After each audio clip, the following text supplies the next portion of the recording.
Hi there, it's Alyssa from Domestic Heights. So today I want to show you how to assemble my wood veneer earring here. And so what I have here are a few earring making DIY kits, and then one of the templates, cutout templates from the Cricut wood veneer, the walnut wood veneer that I used here, one of the designs. So first, first we're gonna layer this. So this particular design, you can add a reinforcing layer in between the two veneer layers, but I found for this particular design, it didn't really need it, and it just looked better. It was a little bit lighter without the intermediate layer. So I'm just gonna glue these two together. And so I like to use polymer glue for this, and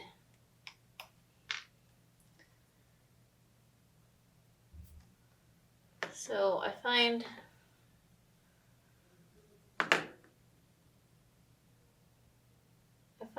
that you can use a brush or just a Q-tip. You want to apply like a very generous layer of the glue. Oh, we need a little more glue.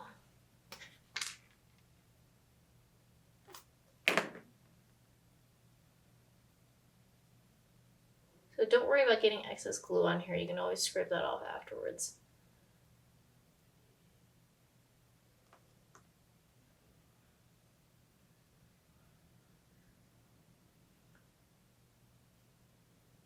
So part of the reason why I like to use the polymer-based glues is because it's non-toxic and you're inevitably going to get it all over your fingers. So you just sort of sandwich that on, slide it into place, make sure it's overlapping, and then the glue is going to dry clear, so it doesn't actually really matter that if there's excess on the outside because you won't really see it. But I do like to get the extra globs off, and I usually just take either a little scrap of paper, which I don't have at hand, or just an edge, a straight edge here, which I'm using here, and just sort of scrape along. There you go.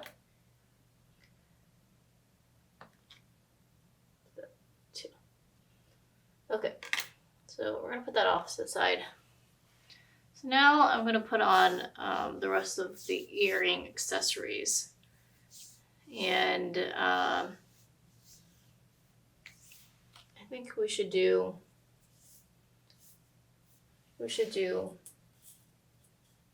one of the simpler ones. So we'll do it with this simple rectangular earrings, and I'm just gonna pick one of the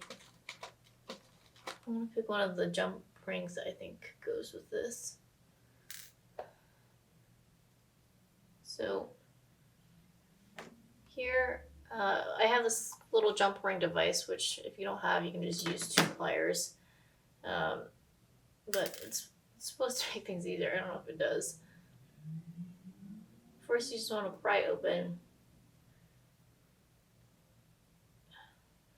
Actually, I don't really like it. The problem is I have really small fingers, so the ring doesn't really stay in place because my fingers are too small. So what happens when you wear a size... Actually, I started out wearing a size 3.5 size ring.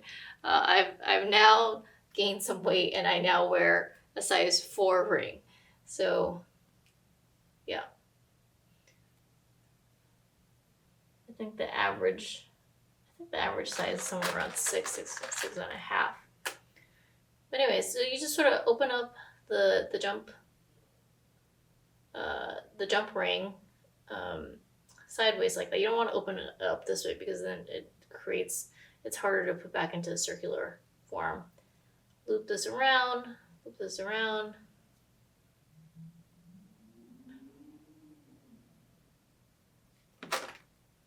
Yeah. Okay.